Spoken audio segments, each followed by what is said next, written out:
tenemos estados que tienen años con un abasto bajo el 50%.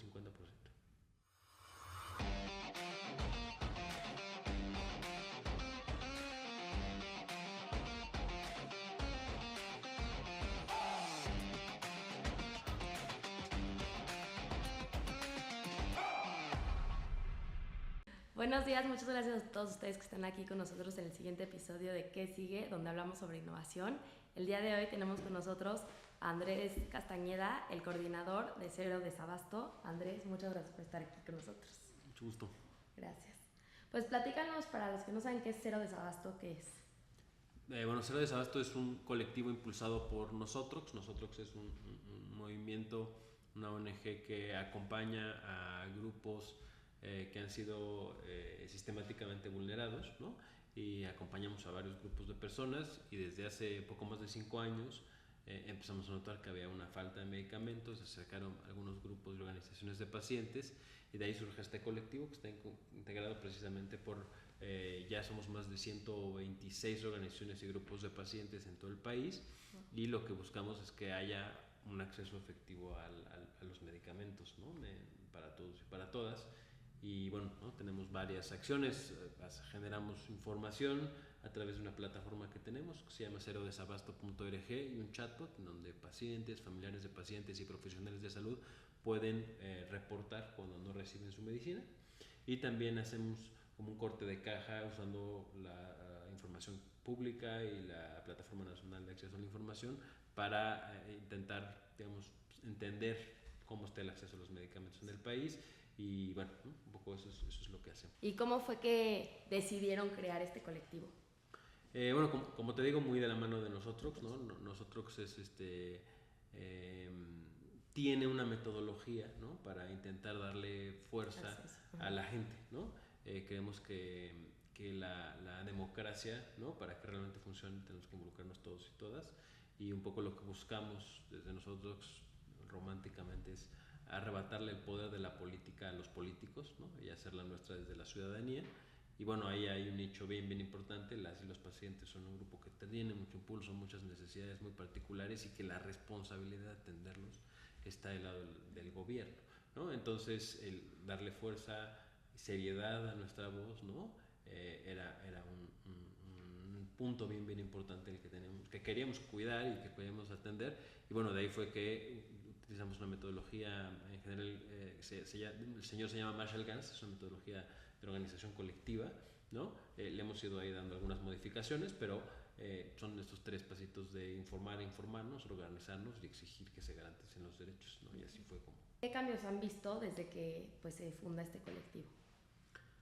Pues mira, es complicado porque además se crea en un ambiente pues complejo, ¿no? Porque de hecho empezamos en el 2018, ¿no?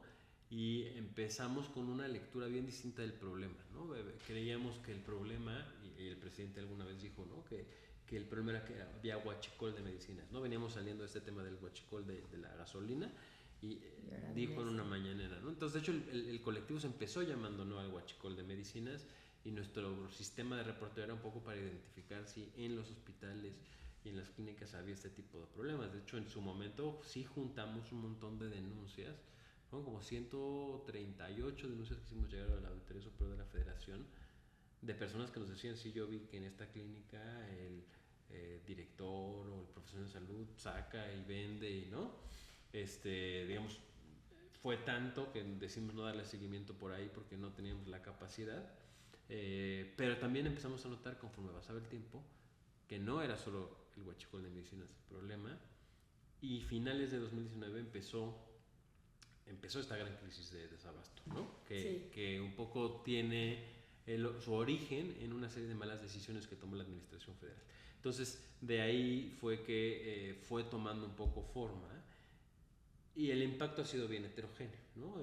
Digamos, distinto, ¿no? Creo que el primero fue que en esas épocas, no sé si te acuerdas, que se empezó a desacreditar la voz, por ejemplo, de los papás de los niños con cáncer, ¿no? Inclusive hay unos moneros salieron a decir que estaban maiciados, que eran oposición, que no. Entonces estas voces de las personas que exigían que se defendieran sus derechos empezaron a politizarse, ¿no? Y un poco lo que hicimos, politizarse en el mal sentido, ¿no? De politiquería, de la oposición contra el régimen, ¿no? Entonces lo que hicimos fue hacer un zoom out, ¿no? Permitió el colectivo darle fuerza a todas las voces, porque dentro del colectivo hay voces de todos los colores, tipos, ¿no? Organizarnos bien, ¿no? Y fue una voz con mucha seriedad. Y eso ayudó a quitar de la mesa el hecho de que estas quejas de las personas, o sea, de si tenían o no validez, ¿no? Creo que eso ayudó muchísimo a darle fuerza a la voz de las personas. Y sobre todo en un contexto donde no existe un mecanismo, o los pocos mecanismos de participación ciudadana que existen están o fueron muy debilitados. Nunca fueron grandes espacios, pero los pocos que había se fueron pues diluyendo, ¿no? Entonces también esa es otra de las cosas que ha permitido el colectivo, ¿no? Hemos ido logrando ser un espacio de interlocución con diferentes actores de manera organizada en el tema de acceso a los medicamentos y insumos para la salud, ¿no? Y la otra es poder unir a estas organizaciones y grupos, ¿no? Y tenemos 8 representaciones estatales que funcionan, digamos, a diferentes velocidades, ¿no?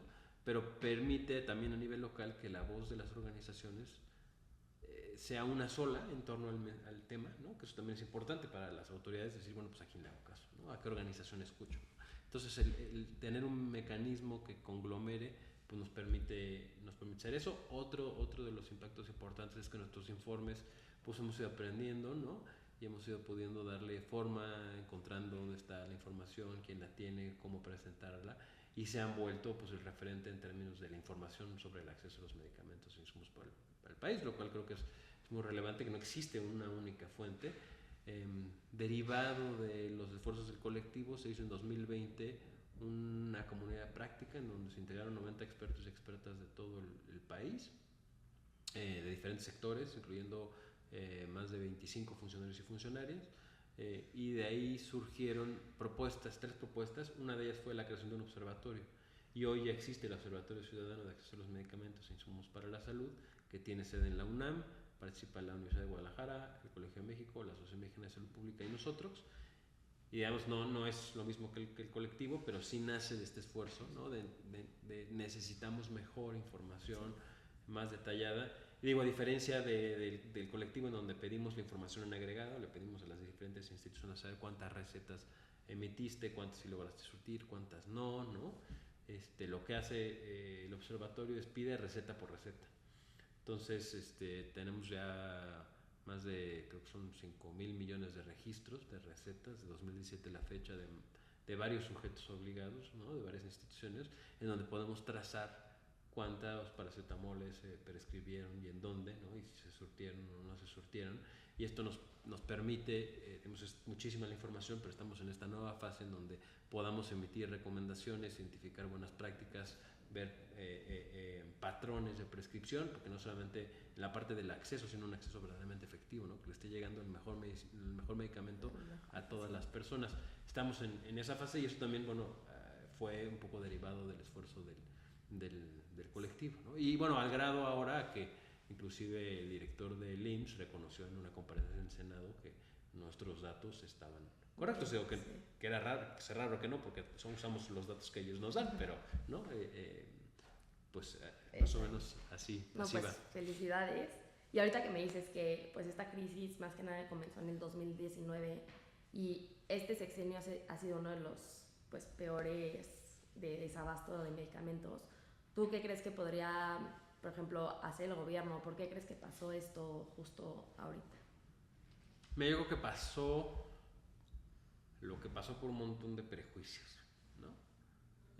Quienes llegaron a la Administración Federal en Salud no entendían mucho de lo que pasaba, ¿no? Y no solamente en temas de acceso a los medicamentos, ¿no? La creación en sí misma del INSABI, ¿no?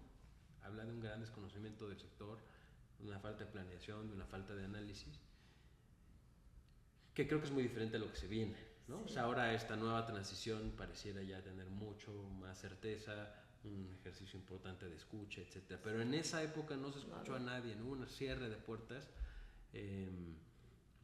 importante, como que empezaron a quererlas abrir, no llegó a la administración, cierre de puertas, empezaron a quererlas abrir y luego llegó la pandemia y otra vez cierre de puertas. Entonces no hubo manera de poder interactuar con los diferentes actores que integran el ecosistema de salud y no puedes pensar en hacer salud o un sistema de salud si dejas fuera a todos los que no son gobierno, ¿no? Inclusive a todos los que no son gobierno federal, porque ni siquiera los gobiernos estatales fueron escuchados en muchos de los, ni siquiera muchas de las instituciones al principio, ¿no? Porque si tú le hubieras preguntado al director del IMSS en ese momento si quería, bueno, inclusive renunció, ¿no? Pero si quería que le quitaran la compra de las medicinas, la consolidada que hacían, pues cualquiera te hubiera dicho, no, espérate, no rompas lo que no está descompuesto, ¿no? Pero, pues bueno, así fue lo que se hizo, ¿no? Y se le entregó la responsabilidad a varias personas en el camino que no lograron como entenderlo, ¿no? Entonces fue una curva de aprendizaje bien pesada, los costos altísimos en términos de salud para las personas, de tranquilidad, de gasto de bolsillo, ¿no? Sabemos, lo hemos reflejado, pues al final esos platos rotos los pagó la gente de su bolsa, ¿no? Eso es lo que terminó pasando y se nos mezcla la pandemia, ¿no? O sea, que además fue así la peor de las suertes, que cuando ya se había echado a andar esta crisis, y por eso es bien difícil medir el impacto, ¿no? O sea, decir, oye, ¿cuál fue la gravedad de la crisis? Pues no sé, porque se mezcló con la pandemia, entonces es bien difícil saber entre si fue la pandemia o si fue las malas decisiones de la administración federal, ¿no? Justo hablando de la pandemia, ¿cómo crees que fue la respuesta de pues el gobierno ante la pandemia? Pues pienso que pasó un poco lo mismo, ¿no? O sea, uno estaba ya esta desarticulación, es decir, ya no existía estas reglas operativas que había del Seguro Popular, ¿no? Y los estados estaban bien desarticulados, ¿no? Y más que cayó en un contexto que tiene muchos años de falta de rectoría, ¿no? O sea, hay un debilitamiento de la rectoría del sector salud histórica, ¿no? O sea, el IMSS jala para su lado, el ISSSTE jala para su lado, sí, las cifras, tenemos casi 70 subsistemas de salud en el país, públicos financiados con gobierno federal, cada uno jala para su lado, y la subsecretaría de Prevención y Promoción, que es donde está la Dirección General de Epidemiología y demás, donde está el doctor Gatell, pues tomó una serie de decisiones aceleradas, poco objetivas, poco basadas en la evidencia, y bueno, lo veíamos, ¿no? Primero sí cubrebocas, luego no cubrebocas, luego no se preocupe, luego sí cierre, luego no cierre, etc. Y en paralelo, creo que es esta falta de visión de que la salud es más que solo los hospitales y las clínicas. No hubo un acompañamiento para las personas para que se pudieran quedar en casa, ¿no? Estos mensajes, ¿no? Hubo este roce entre el gobierno de la Ciudad de México y el gobierno federal por los datos, ¿no? Etcétera, ¿no? Que todos lo vimos, ¿no? De pronto inclusive se empezó a repartir medicamento que ni tenía por qué repartirse. O sea, fue una falta de rectoría completa. Y bueno, las consecuencias ahí están, ¿no? Somos el país con mayor exceso de mortalidad. Ahora, esto no solamente se lo debemos al mal manejo, ¿no? Es una mala combinación, digamos, una combinación catastrófica entre un ambiente muy propicio para el desastre, que es un país que teníamos ya, o sea, que recibió, sí, la administración saliente recibió un país con pocos hospitales, con pocos doctores y doctoras contratados, ¿no? Porque no es que tengamos pocos doctores y doctoras en México, sino que son pocos los que están contratados en el gobierno federal. Okay. ¿No? Más o menos se gradúan 22,000, 23,000 doctores y doctoras al año.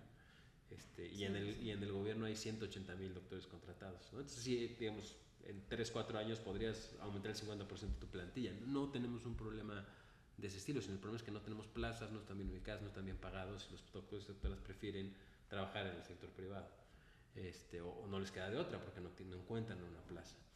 Pero bueno, así recibimos, ¿no? Tenemos pocas camas hospitalarias, hospitales, no estoy hablando de los hospitales, de los grandes hospitales e institutos, que esos en general están muy bien, pero en general los hospitales en el país que tiene acceso a la gente de segundo nivel, pues estaban muy desangelados, por así decirlo, ¿no? Sin personal suficiente, sin infraestructura suficiente, y ahí es donde nos agarra la pandemia. Y eso súmale a una prevalencia de enfermedades crónicas altísima, ¿no? De las más altas, o sea, digamos, si tú ves la carga global de la enfermedad, la diabetes en México supera por muchísimo cualquier país de la región y del mundo, ¿no? O sea, tenemos esta carga enorme, la hipertensión, la obesidad, que eran los factores de riesgo de muerte de COVID, ¿no? Entonces sí fue una muy mala combinación, ¿no? O sea, un sistema que estaba lo agarraron desorganizado, mal preparado, de por sí debilitado, con un ambiente, con un grupo de población complicada, y además no dar los apoyos para que las personas se puedan cuidar, pues, ¿no? Pasó lo que pasó, ¿no? ¿Crees que el sistema de salud debería de ser, bueno, de México debería de ser totalmente reformado? A ver, yo creo que siempre se tiene que ir mejorando, ¿no? No existe un sistema de salud ideal, en ningún lado, ¿no? O sea, el sistema de salud tiene que ser dinámicos, siempre, porque las realidades van cambiando. Entonces, todos los sistemas de salud se tienen que estar renovando constantemente, ¿no?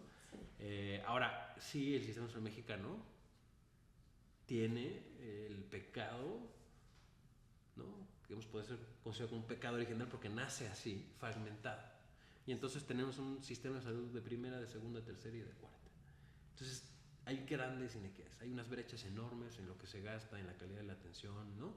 Pues aquí puedes recibir la mejor atención, o sea, mejor que cualquier país del mundo, ¿no? Si tienes suerte, el dinero, los contactos, sí, recibes lo mejor que hay o lo peor que hay, ¿no? Entonces, son esas brechas el gran pecado que tiene el sistema de salud mexicano, y creo que debería de ser la prioridad de cualquier administración empezar a cerrarlas.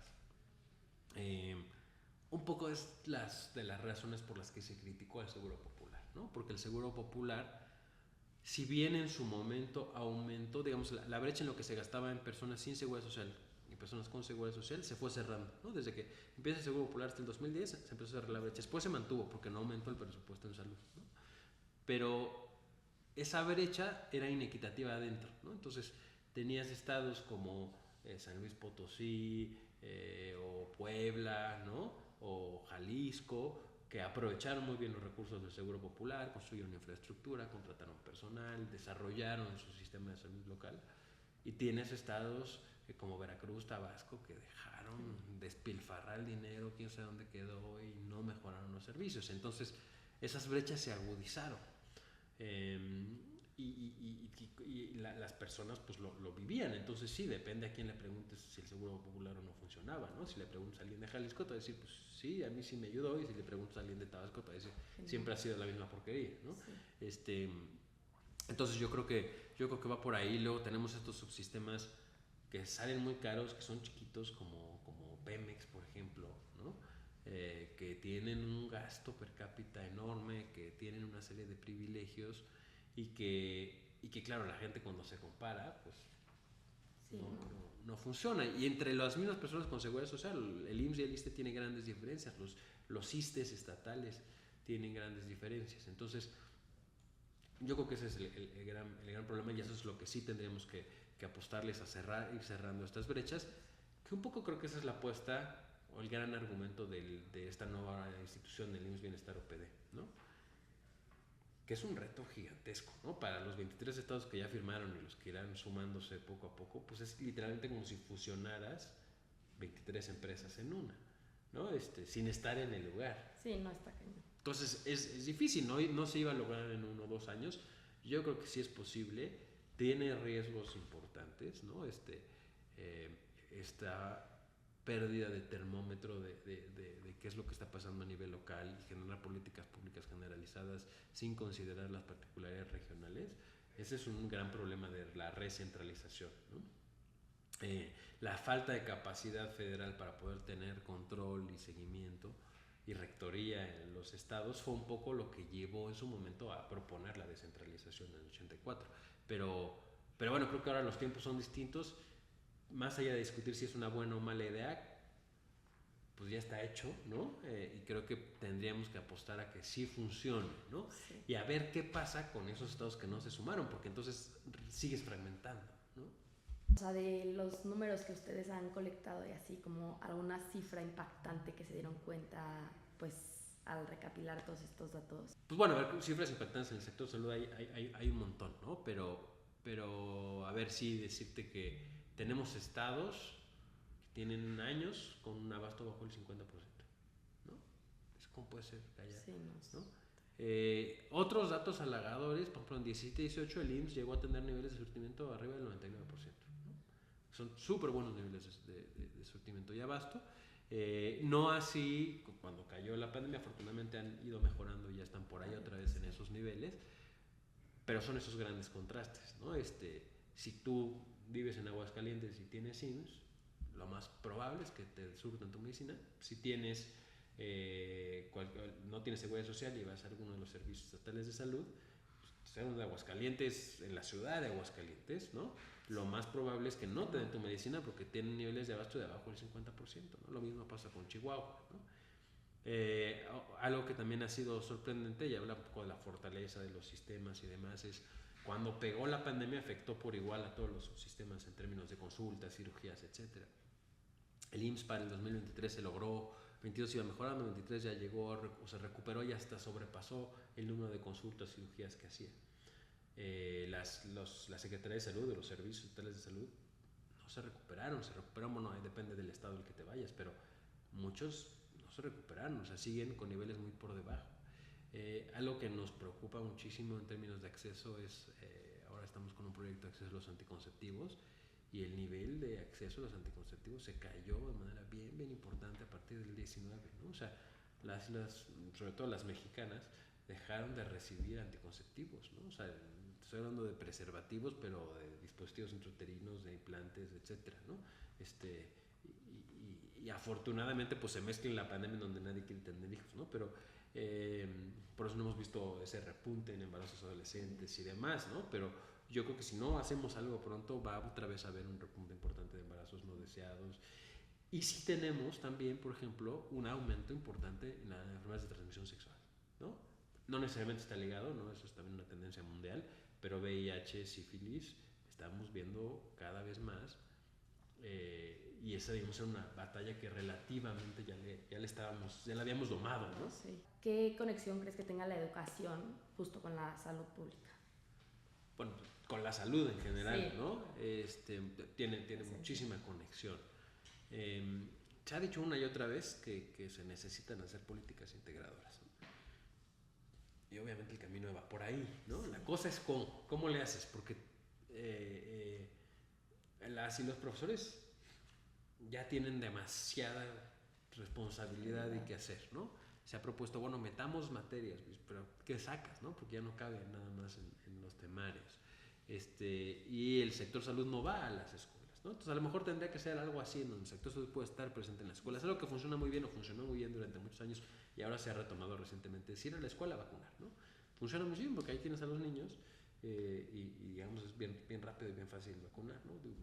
Yo cuando era chiquito a mí me vacunaban en mi escuela, y daba igual si era una escuela privada, pública, iba el sector salud y vacunaba, ¿no? Y hacer ese tipo de intervenciones, creo que eso es posible. Ahora los libros de texto y demás se han ido mejorando en términos de cierta información para la prevención y la promoción de la salud, pero te voy a decir que no es suficiente, ¿no? Creo que es un gran pecado pensar que la educación es el único ingrediente, ¿no? Porque, a ver, la gente sabe que tomar mucho es malo, sí, pero igual ves los bares, los antros están repletos. Sí. Y si tú les preguntas a las personas o a la gente que fuma, le preguntas, oye, ¿sabes que fumar es malo? Sí, ya sé que fumar es malo. Entonces, ¿por qué fumas? Pues porque es muy rico, ¿no? O por la razón que tú quieras, pero sí, no es un tema de educación nada más, sino es un tema de generar las herramientas para que las personas puedan tomar buenas decisiones. O sea, tenemos que intervenir el ambiente, tenemos que intervenir los espacios, ¿no? Yo le puedo decir, ¿sabes que tienes que hacer ejercicio? Sí. Claro, pero si tú haces 2-3 horas al trabajo, trabajas 10 horas, pues haz las cuentas, 16 horas, también me está diciendo que es importante dormir, y a qué hora como y a qué hora veo a mis hijos, pues no hay manera, ¿no? Entonces, si no mejora el transporte público, si no mejora, o sea, si no hay una política laboral real, si no, difícilmente vamos a poder intervenir. Lo mismo, tienes que comer bien, sí, pero yo salgo aquí mismo, donde estamos, ¿no? Pues intenta conseguir algo decente de comer, o está muy caro, o es una garnacha, ¿no? Entonces, mientras no haya opciones reales, las personas no van a poder tomar buenas decisiones. Entonces, sí, la educación es muy importante, pero no nos podemos quedar ahí. O sea, tenemos que apostarle a los ambientes. ¿Cómo hacemos que existan ambientes y espacios saludables para que las personas tomen buenas decisiones? Ok. Bueno, ahora te voy a hacer unas preguntas que te hicieron a través de nuestro Instagram. Bien. Para los que no saben, siempre a través de nuestro Instagram le pueden hacer preguntas a nuestro siguiente invitado. ¿Crees que es moralmente aceptable que las farmacéuticas tengan un control tan fuerte sobre los precios de medicamentos? Bien, esa es una muy buena pregunta y es muy complicado, ¿no? Yo creo que quien sea que tenga un control absoluto sobre los precios no es buena idea. Ni el gobierno, ni el usuario, porque si no, no funciona, ¿no? O sea, esto tiene que ser una sopa de muchos cocineros y eso es complicado. Pero para que funcione el acceso a los medicamentos tiene que haber por un lado innovación y desarrollo, que eso es caro, requiere inversión y requiere riesgo. Entonces, si no hay nadie que vea esa como atractivo de poder hacer dinero de eso, pues no va a haber más inversión y desarrollo. Pero por otro lado, si dejas el control completo a quienes quieren hacer dinero, pues dependes de un mercado que es inelástico, te va a comprar no importa lo que cueste, ¿no? Entonces sí tiene que haber ahí una muy buena combinación, y para eso tiene que haber buena comunicación, tiene que haber un Estado bien fuerte, ¿no? Un gobierno con reglas bien claras, que pueda dar seguimiento, que pueda, vamos, combatir la competencia, y yo creo que tiene que ser por ahí, o sea, nadie tiene que tener el control completo, y si queremos que las empresas no hagan estas cosas, ¿no? Digamos, realmente tenemos en la vista que las empresas son lo peor y son del diablo, ¿no?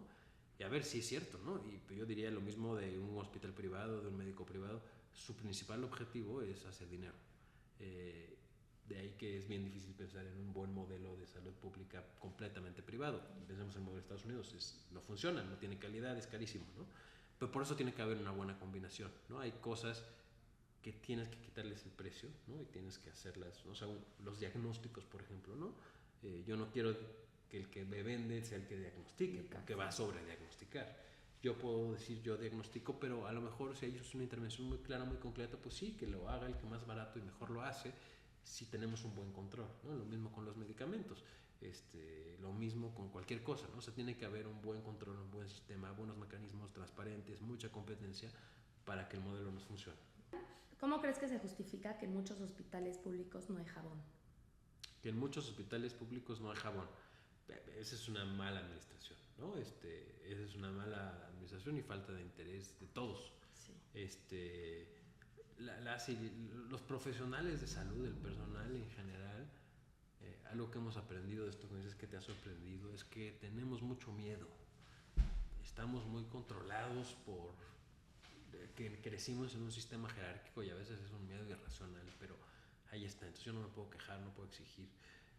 Oye, yo no puedo, si no me lavo las manos, no puedo entrar al quirófano. No puedo. Muchas personas de enfermería y demás, lo que hacen en los centros de salud y demás, es llevar sus insumos. Pero deberíamos exigirle a las autoridades, porque sí tenemos dinero para eso. Por eso te digo, ¿a qué se debe? A mala administración. O sea, mala administración y a que nadie nos quejamos, ¿no? O sea, si yo como cirujano digo, no entro a operar hasta que haya jabón, vas a ver si no hay jabón, ¿no? Y lo hago público y lo denuncio, ¿no? Sí. Claro, el problema es que tendría que estar respaldado, de que no sea un solo cirujano, sino que sea el grupo, porque si es solo uno, pues ese lo corren y listo, por el alborotador, ¿no? Sí. Pero sí tendremos que hacer como, pues, equipo, ¿no? Históricamente en la plataforma Cero Desastre, en los reportes, pues el primero que se da cuenta que no hay medicinas es el doctor, la doctora. Y son los que menos tenemos que están reportando. Sí tenemos, ¿no? Y cada vez más. Pero en general son pocos los que se animan a reportar. Pero los que ven los casos de corrupción, los que ven malos manejos y demás, son las y los profesionales de salud. Claramente hay un problema y necesitaríamos generar espacios seguros, ¿no? Mecanismos seguros para que estas personas que están como responsables y que normalmente son muy cercanas a las personas puedan reportar que hay fallas, ¿no? ¿Y por qué crees que es esto? Que justo los doctores son los que menos... Por miedo. Sí, claro, porque te corren. O sea, te dicen que el miedo no anda en burro, ¿no? Y sí es cierto. Sí, o sea, si un profesional de salud, una enfermera, un camillero, quien sea, se queja, te corren. Eso, por ejemplo, también acompañamos al colectivo de médicos y médicas en formación, ¿no? Que son estos estudiantes que están en los diferentes niveles en los hospitales. Y les tratan mal, ¿no? O sea, justo existe un colectivo para defender sus derechos porque no están garantizados.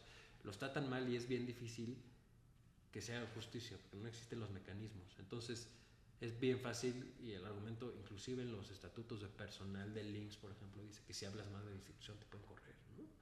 Oye, no, espérate, si yo ni siquiera es estar hablando mal, si yo te digo no hay jabón, no puedo hacer mi trabajo, pero con esa excusa los pueden correr. Entonces, sí necesitamos generar estos espacios menos jerárquicos, espacios de mucho más confianza para que los profesionales se puedan acercar y decirme esto está mal, yo sugiero que vayamos por aquí, a mí me gustaría que hiciéramos esto, ¿no? Con mecanismos donde no lleguemos al exceso, en donde pidan cosas que ni al caso, ¿no? Pero sí podamos tener este insight del personal, se escuche y se atienda. Sí, 100%. por ejemplo, yo hice mi servicio social en el IMSS y yo, no sé si la verdad por ignorancia o qué, pero yo no sabía que no había jabón. O sea, como que siento que esta parte también es como, o sea, que la gente fuera, o sea, que fuera de los hospitales, que no, pues no va y no tiene como acercamiento a estos lugares, pues también es súper importante que, pues que sepan. Sí, claro, que, claro. O sea, es impactante saber que un hospital justo no tiene jabón, o sea. Pero bueno, ¿qué estrategias crees que debe de haber para que medicamentos lleguen a poblaciones vulnerables? Mira, es una muy buena pregunta. Te diría, el medicamento llega con el profesional de salud. Entonces, o así habría que hacerlo, ¿no? No, porque no nada más es que lleguen las medicinas. Que así ha pasado durante muchos años, ¿no? O sea, en muchas comunidades existen estos dispensarios en las iglesias y así, entonces llegan las medicinas y hay ahí alguien que medio le sabe, o hay casas de salud que de pronto sí tienen medicinas o nada, o etcétera, y se autoprescriben. No sé si es mejor que nada, ¿no? Hay casos en los que sí, hay casos en los que no. Pero yo creo que tiene que llegar, no, o sea, el acceso a la salud tiene que llegar con las medicinas. Es parte del acceso a la salud el tener insumos y medicamentos. Entonces, ¿qué tendríamos que hacer?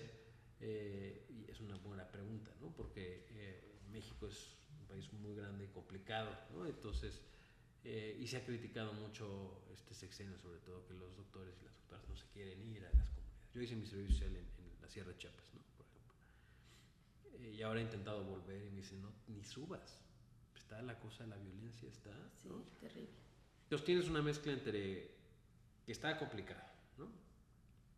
Que está lejos, que es poco atractivo, que al pasante le pagan, bueno, creo que en mi época eran 3,000 pesos a la quincena, creo que ha subido un poquito, pero digamos no hay un incentivo real, tienes que ir porque esa fuerza, yo pude escoger y yo me escogí ir a la sierra, pero la mayoría de los compañeros que tienen buenos promedios, etcétera, Sí, escogen no irse, ¿no? Sí. Entonces termina yéndose allá alguien que no quería estar allá, ¿no? Y que pues por lo mismo va a ser el menos esfuerzo posible. Además de que llegas poco preparado, ¿no? O sea, digamos, yo de entrada, pues había hablado todo el mundo Tzotzil y yo no hablaba Tzotzil, ¿no? Tuve que aprender Tzotzil, pero tuve que querer aprender Tzotzil, ¿no? O sea, sí. No todo el mundo, ¿no? Y tenía yo ciertas facilidades que la mayoría de las personas no tienen, ¿no? Entonces, creo que tenemos que dejar de depender, ¿no? De depender del servicio social, que en su momento se crea para eso, para que llegue la salud a las comunidades más alejadas. Hoy ya no necesitamos eso, ¿no? Te digo que se gradúan 22,000 doctores y doctoras al año. Hay 21,000 centros de salud en el país. O sea, con un año de profesionales podríamos llenarlos, pero tendría que ser un modelo atractivo. Y hay chambas ingratas, ¿no? Los de las plataformas petroleras, los pilotos, ¿no? Que están pasando mucho tiempo lejos de su familia. Sí, porque el querer decirle, no, sí, que se vaya al médico, le damos la plaza, hasta es más, le pagamos bien. Pues sí, pero no es nada más pagarle bien al médico. ¿Qué pasa con su familia, con sus hijos, etcétera? Si él creció en una ciudad, tuvo ciertas oportunidades, comodidades, va a querer lo mismo para su familia y sus hijos, ¿no? Su pareja, ¿dónde va a trabajar? ¿No? Entonces tenemos que crear esquemas en donde a lo mejor te vas 15 días, regresas 15 días, cosas así. Yo creo que se tienen que pensar en estos esquemas. No necesitamos traer a doctores y doctoras de otros países, ¿no? De hecho, nosotros exportamos profesionales de salud, ¿no? Entonces, más bien necesitamos que haya condiciones atractivas para que estos profesionales se quieran ir a estos espacios. Y yo creo que sí es posible, ¿no? Y en la medida que tengamos a profesionales de salud felices, comprometidos en estos lugares, vamos a tener mejor acceso, ¿no? ¿Alguna historia que nos quieras contar mientras estuviste en Chiapas? Me pasó, fíjate que a las 3 semanas que yo estaba ahí, tenía a mi cargo siete como comunidades, ¿no? Y estaba la cabecera donde estaba la clínica. Y me dijeron, no, fíjese doctor, se acaba, ¿no? El técnico de atención primaria, tenemos que ir a hacer una autopsia verbal porque se murió un niño.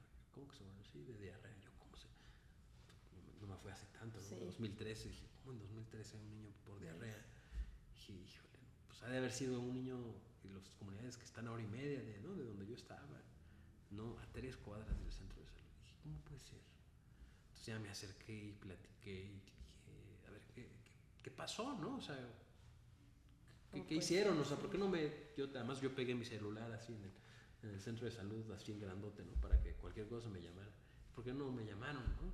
Y entendí que yo, como profesional de salud era el último en la cadena de prioridad, ¿no? Primero estaba el curandero, la partera, o sea, había otros modelos de salud, otras figuras que eran responsables de la salud en la comunidad, y hacía todo el sentido, porque los doctores que llegábamos ahí éramos pasajeros, no compartíamos. Entonces, pues invité al centro a todos los curanderos, las parteras, y entonces pues ahí traté de hacer equipo, ¿no? Y eso pues funcionó, ¿no? Les di yo vida suero oral a ellos, y a las parteras un poco les dije, oigan, si ustedes ven a una mujer que está embarazada, yo les puedo ayudar a hacer un ultrasonido, unos laboratorios para que ustedes, ¿no? O sea, como que vieran utilidad. Y luego me dijo la comunidad, pues si este es nuestro centro de salud, ¿por qué no parece nuestro centro de salud? ¿No? Porque ahí en Chamula tienen todos unas como cruces, no sé si has visto, unos altares en todas las casas y en todos los espacios. Y entonces me pidieron que pusiéramos uno ahí en el centro. Entonces hicimos la ceremonia, pusimos centro de salud. Me dijeron, pues si es nuestro centro de salud, porque aquí hay puras medicinas, nosotros usamos plantas, ¿no? Bueno, entonces hicimos un huerto, ¿no? Y luego ya me dijeron, si es nuestro centro de salud, ¿por qué no tenemos una oficina aquí? Y ahí ya no les pude, ¿no? Ahí le dije, fíjate, pues tienes razón, pero no hay espacio. Entonces, bueno, hicimos una carta a la jurisdicción para pedir que hubiera un espacio. Pero eso detonó, para mí, cambió un poco la manera en la que yo me veía en el espacio, ¿no? Y mi responsabilidad, sino pues entendí que no era yo el portador de la salud, sino que éramos un equipo, ¿no?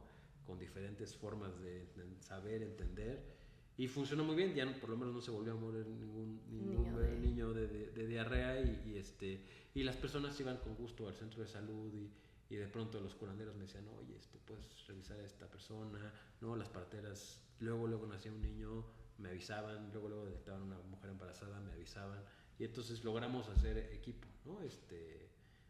Y yo creo que eso, pues para mí fue un gran aprendizaje, ¿no? El entender que el sistema de salud es la comunidad, no es el doctor, el hospital, ¿no? ¿Qué opinas sobre la falta de atención a enfermedades mentales?